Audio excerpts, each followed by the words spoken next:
Hi guys, நான் தான் உங்கள் தினேஷ் தீனா. நான் ரோஷன். இந்த வீடியோவில் நம்ம என்ன பார்க்க போகிறோம்னா, இவங்க தான் நம்ம பாட்டி. இவங்களை வச்சு தான் இப்போது இன்றைக்கி நம்ம ஃபுல்லாகவே வீடியோ எடுக்க போகிறோம்.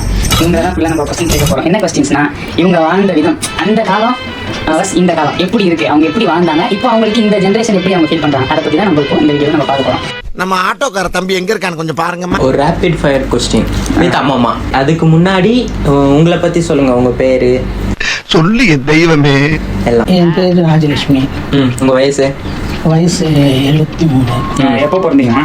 நான் 1951 பிறந்தேன். 1951 பிறந்திருக்காங்க. அதாவது சுதந்திரம் கிடைச்சி 4 வருஷம் கழிச்சு பிறந்திருக்கீங்க. இப்போ 73 வயசு. காலம் வாழ்க. இப்போ நம்ம கொஸ்டின்ஸ்க்கு போயிடலாம். ரோஷன் ஒரு கொஸ்டின் கேட்பான், அதுக்கு பதில் சொல்லுவாங்க. அப்புறம் அப்படியே மாற்றி இப்போ நீங்கள் என்ன லைஃப் நீங்கள் வாழ்ந்தீங்களோ அதை பற்றி தான் நம்ம இப்போ பேசிக்கப்போம். சரியா?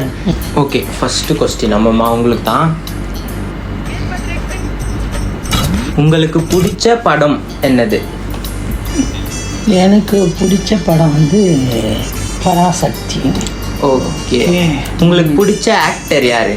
சிவாஜி. சிவாஜி. Okay, super. சிவாஜி கணேசன் அம்மா, நீங்கள் சின்ன வயசில் இருந்திருப்பீங்க சரிங்களா? அப்போது இப்போ நம்ம ரோட்டில் போகிறோம், பைக்கு காரு, இது இப்போ எவ்வளோ பொல்யூஷன், எவ்வளோ பைக்கு கார் அவ்வளோ இவ்வளோ வண்டிங்கெல்லாம் கிடையாது, எதுவுமே கிடையாது. சைக்கிள் தான் இருக்கும். இந்த நாள் வரை வண்டியை விடவில்லை. சைக்கிள் வச்சா அதை வச்சு தான் போவாங்க. பைக்கெல்லாம் யாருக்கும் கிட்டேயும் இருக்காது. ரோடெல்லாம் காலியாக இருக்குமா? ரோடு மாதிரி டிராஃபிக்கு அதெல்லாம் இருக்காது. டிராஃபிக்கு ஆனால் ஜனங்க இருப்பாங்க, டிராஃபிக் எல்லாம் நிறைய இருக்காது. யாருமே இருக்க மாட்டாங்க. அவங்கவுங்க வேலையை பார்த்துன்னு அவங்கவுங்க போவாங்க. உங்கள் வீட்டில் வண்டிங்க இருந்ததா? 2 வீலர், அதாவது பைக்? அதெல்லாம் சைக்கிள் தான் இருந்தது. எங்கள் அண்ணன் சைக்கிள் கடை வச்சுருந்தாரு. அண்ணன் அந்த சைக்கிள் கடையில் சைக்கிள் தான் நாங்கள் வச்சுருந்தோம். உங்கள் கூட பிறந்தவங்க எத்தனை பேருமா? எனக்கு கூட பிறந்தவங்க 4 அண்ணனுங்க 3 அக்கா. 4 அண்ணனுங்க 3 அக்கா. 4 + 3 எவ்வளோ? மொத்தம் உங்களோட சேர்த்து 4 பொண்ணு 4 பையன். 4 பையன். மொத்தம் 8 பேர். அதே மாதிரி பக்கத்துலேயே எங்கள் சித்தப்பா இருப்பார். சித்தப்பா பசங்க ஒரு 11 பசங்க இருக்கும், 10 பசங்க. 11. அவங்கெல்லாம் சேர்ந்து நாங்கள் கும்பலாகவே ஒரு 15 பேர் இருப்போம். நல்லா விளையாடின்னு போயின்னு எந்த கஷ்டமும் தெரியாது, எதுவுமே தெரியாது எங்களுக்கு. வாழ்க்கையே இன்னும் எதுவும் தெரியாது. நல்லா சுதந்திரமாக போயின்னு நைட் ஷோ சினிமா போயிட்டு பார்த்துட்டு எல்லாம் ஜாலியாக வருவோம். அப்போ சினிமாலாம் கூப்பிட்டு போயிருக்காங்க வீட்டில்? சினிமா தான் போவோம். நைட் ஆனால் சினிமா. நைட் ஷோ தான். பகல்லாம் யாரும் பகல் எங்கேயும் வெளியே போக முடியாது. டிக்கெட்லாம் எவ்வளோ? டிக்கெட் எல்லாம் 75 காசு. 75 பைசா. 75 பைசா. ₹1 கம்மி. ₹1 கம்மி ஒருத்தருக்கு 75 பைசா. இப்போ அங்க டிக்கெட் ஓகே, அங்க உள்ள சாப்பிடுறதுக்குலாம் அதெல்லாம் ஒன்றும் கிடையாது. ஒண்ணுமே இல்லை. போய் படம் பார்த்துலாம் வேணும்னா நம்ம வாங்கிக்கலாம். இப்போ வெளியில இருந்து எடுத்துட்டு போகலாம். வெளியிருந்து எடுத்துகிட்டு போகலாம், நம்ம வாங்கி சாப்பிட்லாம், எல்லாம் செய்யலாமே தவிர அதெல்லாம் எந்த கண்டிஷனெல்லாம் கிடையாது. நம்ம பாட்டுக்கு இருக்கணும். அந்த காலத்தில் ஒரு மாதத்துக்கு எவ்வளோ சம்பாதிச்சா நல்லா இருக்கலாம்? மாசத்துல எவ்வளோ சம்பாதிக்கிறான்னா அவன் விருப்பப்பட்டு தான். எவ்வளோ இருக்குமா? சரி, ஒரு மாதம் மல்லிகை சாமான் எவ்வளோ ஆகும் அந்த காலத்தில்? ஒரு மாதம் மல்லிகை சாமான் அப்போது ஒரு ₹50 ₹60 ஆகும். ₹50 ₹60 தக்காளி வாங்கலாம் இப்போ. ஆமாம், ½ கிலோ தக்காளி கூட அவ்வளோதான் இருக்கும். இப்போது மழை வெயில் இந்த வெள்ளம் இதெல்லாம் இப்போ வருது, இப்போ நீங்கள் பார்க்குறீங்க. அப்போ எப்படிமா இருந்தது? அப்போ நான் என் பசங்களை வச்சுருக்கும்போது மழை வெள்ளம் வந்து தான் எல்லாம் அடிச்சுன்னு போயிடுச்சு. அது எந்த வருஷம் இருக்கும்? அது எந்த வருஷம்னா உங்கள் மம்மி பிறந்தாங்களே அந்த வருஷம் 74. 74. 74. அதுக்கப்புறம் 2 வருஷம் நினைக்கிறேன், 76 என்னவோ. அப்போ தான் எல்லாம் அவங்களுக்கு காது குத்துன அந்த கம்மல் எல்லாம் மழையில் போயிடுச்சு. பீரோ கட்டில் எல்லாமே அடிச்சுன்னு போயிடுச்சு. என்ன படிச்சிருக்கீங்க நீங்கள்? நான் வந்து 5வது படிச்சிருக்கேன். உங்களுக்கு படிக்கிறது பிடிக்குமா? அதாவது 5வது வரைக்கும் படிச்சிருக்கீங்க, இன்னும் படிக்கணும் அப்படின்லாம் ஆசை இருந்ததா? ஆசை இருந்தது, படிக்க வைக்கிறதுக்கும் ஆள் இருந்தது, எல்லாம் இருந்தது. ஏன்னா நான் தான் போக மாட்டேன். ஓகே, உங்களை படின்னு சொல்லல, ஸ்ட்ரிக்ட்லாம் இல்ல படிப்பு விஷயத்துல வீட்ல படிப்பு படிச்சுதான் விஷயத்துல ஆகணும் அப்படிலாம் சொல்லல? ஆமா, எங்க அண்ணனுங்க அடிச்சு தான் படிக்க வைப்பாங்க செமையா. அப்ப இருந்த உணவு முறைக்கும் இப்ப இருந்த உணவு முறைக்கும் என்ன வித்தியாசம்? அப்போ இருந்த உணவு முறை நல்லா, இப்போ இருந்ததும் எந்த வித்தியாசமும் இல்லை. இப்போ வந்து எதோ கண்டதையெல்லாம் சாப்பிட்றாங்க. ஓகே, இப்போ வந்து எல்லாத்துலயும் கலப்படம்னு இருக்கு. அந்த காலத்துல இருந்ததா? அதெல்லாம் கிடையாது. இந்த காலத்துல பால்ல கூட கலப்படம் இருக்கு. அதெல்லாம் அந்த காலத்தில் எதுவுமே கிடையாது. அவங்க சொந்தமாக செய்துக்குங்க. மாடு வச்சு பால் கறந்துக்குவாங்க, அவ்வளவுதான். பொழுதுபோக்குக்கு என்ன பண்ணுவீங்க நீங்க? இப்போ டிவி இருக்கு, செல்லு இருக்கு, என்னென்னமோ இருக்கு. அப்போ பொழுதுபோக்கெல்லாம் விளையாட வேண்டியது தான். ஓட்டப்பந்தயம் விளையாடுவோம், இல்லை இது ஒன்று நொண்டி விளையாடுவோம். அதாவது பிசிக்கலா தான் விளையாடுவீங்க, உட்கார்ந்து விளையாடுற கேம், அந்த செல் எதுவுமே இருந்திருக்காது. அதெல்லாம் இருக்கா. இப்போ இந்த ஜென்ரேஷன் பொறுத்த வரைக்கும் மேக்கப் நம்மளை அழகு பண்ணிக்கிறதுக்கு நிறைய விஷயம் இருக்கு. நீங்க அந்த ஜென்ரேஷன்ல நீங்க இப்போ வெளியே போறீங்க, அப்போ உங்களை அழகுபடுத்திக்கிறதுக்கு என்ன பண்ணிட்டு போவீங்க? அதெல்லாம் ஒன்றுமே பண்ண மாட்டோம். நாங்களே வீட்டில் இருக்கிற பவுடர் எடுத்து போட்டுன்னு போய் நிற்க வேண்டியது. இந்த லிப்ஸ்டிக்கு ஏதோ க்ரீம்லாம் சொல்றாங்களே, அதெல்லாம் எங்களுக்கு தெரியவே தெரியாது. ஆனா அதை யூஸ் பண்ணிட்டு போறவங்கலாம் இருக்காங்களா, மேக்கப் போடுறவங்க? அது வந்து ஒரு வசதியானவங்க, நாடகம் நடிக்கிறவங்க அப்படியானவங்க தான் போடுவாங்க. சாதாரண குடும்பத்தில் வீட்டில் இருக்கவங்களாம் போட மாட்டாங்க. அப்போ மேக்கப்ன்ற ஒரு விஷயம் அப்போ எனக்கு தெரியாது. சினிமாக்காரங்க தான் போடுவாங்க மேக்கப்னாலே. சினிமாக்காரங்க தான் நிறைய சினிமாக்காரங்க யூஸ் பண்ணுவாங்க. அதை தவிர்த்து மேக்கப்ன்ற விஷயம் நீங்க யூஸ் பண்ண மாட்டீங்க. நீங்க தாத்தாவை முதல் முறையா எப்போ பார்த்தீங்க? தாத்தா வந்து நாங்கெல்லாம் சொந்தக்காரங்க, ஒருத்தருக்கு ஒருத்தர் எல்லாருமே ஒரே இடத்துல இருப்போம், எல்லாம் சொந்தக்காரங்க. தாத்தா சின்னதுலேருந்து எனக்கு தெரியும், என்ன அவருக்கு தெரியும். ஓகே, லவ் மேரேஜ் பண்ணுங்க? லவ் மேரேஜ் தான். என்னை பார்த்தா குஷ்பும், அவரை பார்த்தா ரஜினிகாந்தை சொல்லுவாங்க.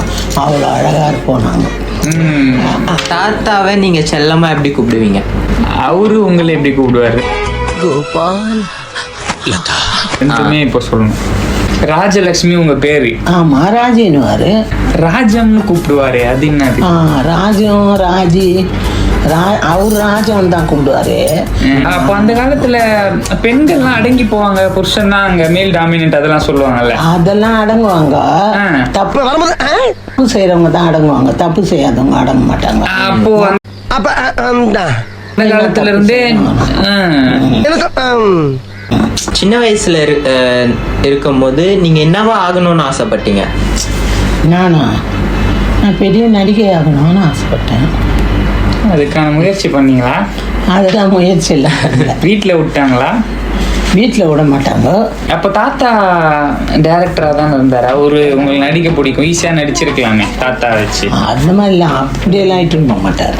நீங்க சின்ன வயசுல இருக்கும்போது உங்க வீட்டில் சண்டே ஆனா என்ன சமைப்பாங்க? சின்ன வயசுல இருக்கும்போது சண்டே ஆகிறதுக்கே சான்ஸ் இல்லை. சண்டே ஞாயிற்றுக்கிழமை ஆனா என்ன சமைப்பாங்க?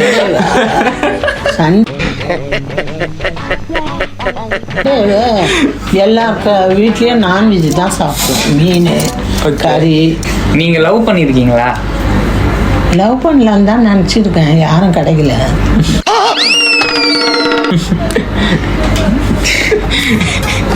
இப்போ என்ன கச்சை கூட லவ் பண்ணலாம். கமெண்ட்ஸ்ல போடுங்க, எங்க பாட்டியை யாருன்னா கச்சா லவ் பண்றாங்களா? கமெண்ட்ஸ்ல வந்து யாரையாவது எங்க பாட்டியை பிடிச்சிருந்தா வாங்க, தாத்தா செருப்பால அடிக்க போறாரு.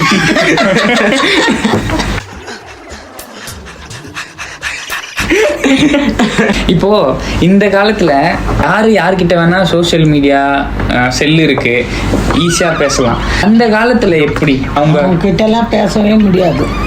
பேசணும்னா எப்படி பேச முடியும்? பேசுறதுக்கே சான்ஸே கிடையாது. பேசவே முடியாது. அதெல்லாம் பேச முடியாது. போயிடலாமா அந்த காலத்துக்கு? உங்களுக்கு நிறைவேறாத ஆசை எதுனா இருக்கா? இப்போ வரைக்கும் எந்த ஆசையும் இல்லை. எல்லாம் வயசாயிடுச்சுல்ல, வயசாயிட்ட ஒன்று நிறைவேறாத ஆசையே கிடையாது. எல்லா ஆசையும் நிறைவேறிச்சு.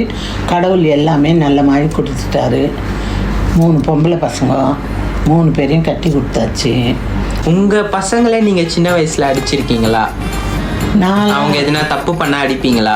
நான்லாம் பசங்களெல்லாம் எந்த பசங்களையும் அடிக்கவே மாட்டேன். தாத்தா அடிப்பாரா? அவர் அடிப்பார். அவருக்கு சும்மாவே கோவம் வரும். அவர் அடிப்பார்.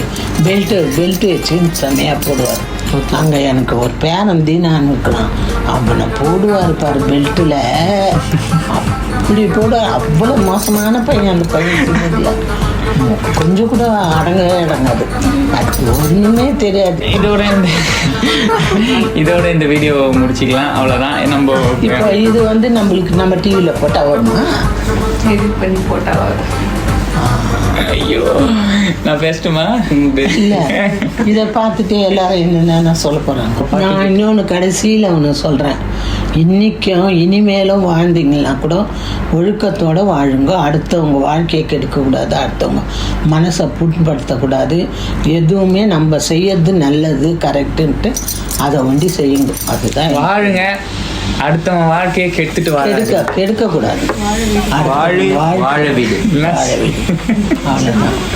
ஓகே, அவங்க கெட்டவங்கள இருந்தால் நீ ஒதுங்கிக்கோ அவங்கள விட்டு. அவ்வளோதானே தவிர திரும்பி அவங்கக்கிட்டேயே போயிட்டு நான் தான் பெரிய ஆளுன்னா அதெல்லாம் புரிஞ்சுக்குது அவங்களுக்கு. அவங்க கெட்டவங்கன்னா சரி, அவங்க சவகாசம் நம்மளுக்கு தேவையில்லைன்ட்டு ஒதுங்கிக்கோ. நீ ஒரு விஷயத்த பண்றதால அடுத்தவனுக்கு எந்த ஒரு விதத்துலயும் கஷ்டம் வரக்கூடாது. ஆமாம்.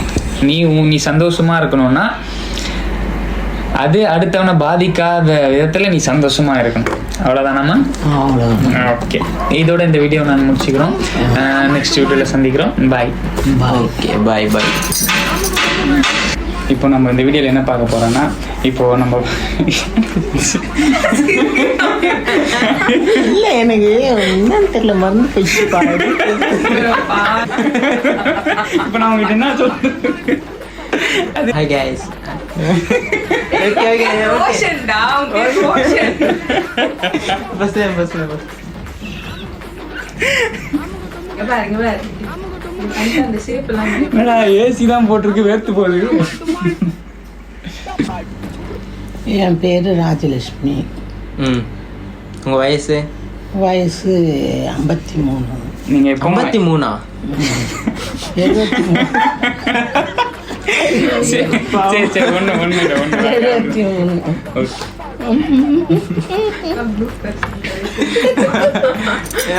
ஆமாம். ஹாய் காய்ஸ், நான் தான் உங்கள் தினேஷ் தீனா. நான் வந்து ரோஷன். ஃபர்ஸ்ட்லேருந்து ஆமாம், அப்படியே ஓகே. இப்பெல்லாம் பாலில் கூட கலப்படம் இருக்கு. அந்த காலத்தில் அப்படி எதுவும் அதெல்லாம் இல்லை. வீட்லேயே வச்சு மாடுங்களை கறந்து இது கலப்படத்துல இருந்து அது மிச்சோன்னு ஈவனை வச்சு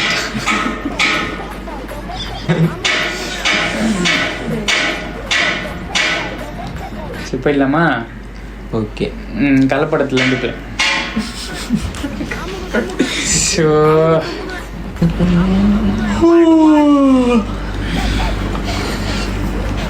இவ்வளோ நானும் தட்டில் என்னத்த தட்டுன்னு. சரி, உங்கள் வீட்டில் சண்டே சமையல்னா என்ன செய்வீங்க? எங்கள் வீட்டில் என் பேரன் ஒருத்தன் ஒரு சோம்பேறி ஒன்று இருக்குது. அது பண்ணுது பாரு, பிரியாணி பண்ணோம். வாரம் பிரியாணி பண்ணோம். அந்த பிரியாணி தான் சாப்பிட்ணும். அந்த பேரன் பேரை சொல்லுங்க. அது சொல்லலாம், சண்டைக்கு வரும். அது தெரிஞ்சிச்சுல்ல, அதெல்லாம் சொல்லக்கூடாது. இப்போ இல்ல, இந்த காலத்துல அந்த காலத்துல தெரிஞ்சு ஆகணும். அதெல்லாம் சொல்லக்கூடாது. சொன்னா அவ்வளவுதான். நீ சொல்லு ரோஷன், அந்த பேரன் யாரும் எனக்கு தெரியல பாருங்க. யாரு தெரியலையே. ஓகே, அதே வாழ்க்கை வாழ்வீங்க. ஆனா உங்களுக்கு பிடிச்ச மாதிரி சம்பாதிச்சு நீங்க என்ஜாய் பண்ணணும்னு நினைச்சு வாழ்வீங்க. அழகா பயங்கரமா பெரிய ஆள் ஆகணும். எல்லாருக்கும் ஜோடி ஆகணும். யாருக்கு? சிவாஜி கணேசனுக்கா? தாத்தாவை நீங்க செல்லமா எப்படி கூப்பிடுவீங்க? அவரு உங்களை எப்படி கூப்பிடுவாரு? ரெண்டுமே இப்போ சொல்லணும். என்னை எப்படி கூப்பிடுவாரு அவரு? ராஜலட்சுமி உங்க பேரு? ஆமா, ராஜின்னுவாரு. ராஜி, ராஜம்னு கூப்பிடுவாரு. அது என்னது? ராஜம், ராஜி. அவர் ராஜம் தான் கூப்பிடுவாரு. மத்த ஆளுங்க பாரு, நீ மாத்தி மாத்தி ஐயோ, ஒரு கொஸ்டின் ஒரு வாட்டி கேட்டா ஒரு பதில், ரெண்டாவது கேட்டா வேற பதில். சரி, இப்போ சொல்லுங்க, தாத்தா உங்களை செல்லமா எப்படி கூப்பிடுவாரு?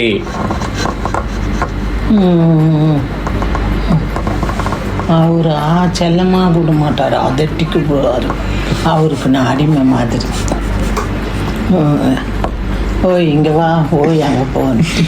Okay okay. இப்போ தாத்தா உங்களை செல்லமா எப்படி கூப்பிடுவாரு? இன்னும் வேற பதில் எதிர்பார்க்க. கத்திங்க வச்சு தாத்தா அவங்கள எப்படி செல்லமா கூப்பிடுவாரு? அதெல்லாம் அந்த கத்தியெல்லாம் நான் தான் அவருக்கு வைப்பேன். ஓ. அவர் எனக்கு வைக்க வேண்டிய